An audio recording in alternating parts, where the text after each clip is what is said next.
Merry Christmas and welcome back to TCM. I'm Dave Karger.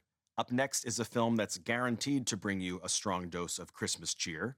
It premiered in December of 1941 and is my personal favorite holiday classic. From Warner Brothers, The Man Who Came to Dinner. The man in the title is Sheridan Whiteside, a renowned author and radio personality who also happens to be extremely self-centered, arrogant, and demanding. As the story begins, Whiteside arrives in a small Ohio town to give a lecture shortly before Christmas Day. He reluctantly agrees to have dinner at the home of a local family, but when he slips on the ice outside their house and injures himself, his brief visit turns into a much lengthier stay. He takes over the family's living room, turning it into his own personal hospital, and he invites all sorts of eccentric characters to keep him company. The movie was adapted from a wildly successful Broadway play written by George S. Kaufman and Moss Hart, which ran for 739 performances.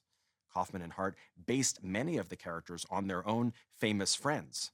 Sheridan Whiteside was a stand-in for Alexander Woollcott, the notoriously witty critic who once spent a weekend at Moss Hart's country home and was apparently an insufferable houseguest.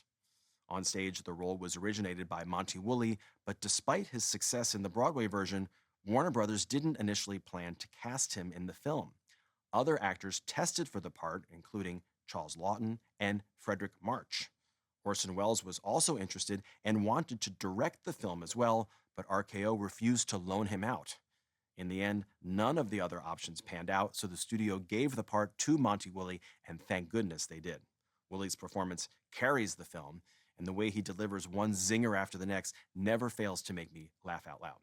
I recommend watching with the captions turned on so that you don't miss any of the fast-paced dialogue. From 1941, co-starring Bette Davis and Ann Sheridan, The Man Who Came to Dinner.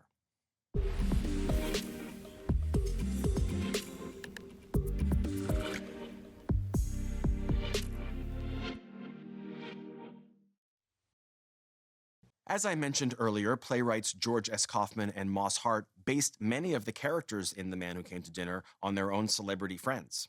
Ann Sheridan's diva character, Lorraine Sheldon, was based on the stage star Gertrude Lawrence. The delightfully witty writer Beverly Carlton, played by Reginald Gardner, was inspired by Noel Coward.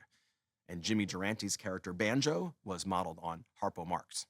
In addition to Monty Woolley, who reprised his Broadway performance as Sheridan Whiteside, the excellent ensemble cast also included two other holdovers from the original stage production, Ruth Vivian, who played Harriet Stanley, the eccentric older relative with the dark secret, and the delightful Mary Wicks, who reprised her role as the beleaguered nurse, Miss Preen. This was Mary Wicks's Hollywood feature film debut, and it began a long and successful career as one of Hollywood's favorite character actresses. Up next is another Christmas classic, this time a musical from 1949, starring Judy Garland and Van Johnson.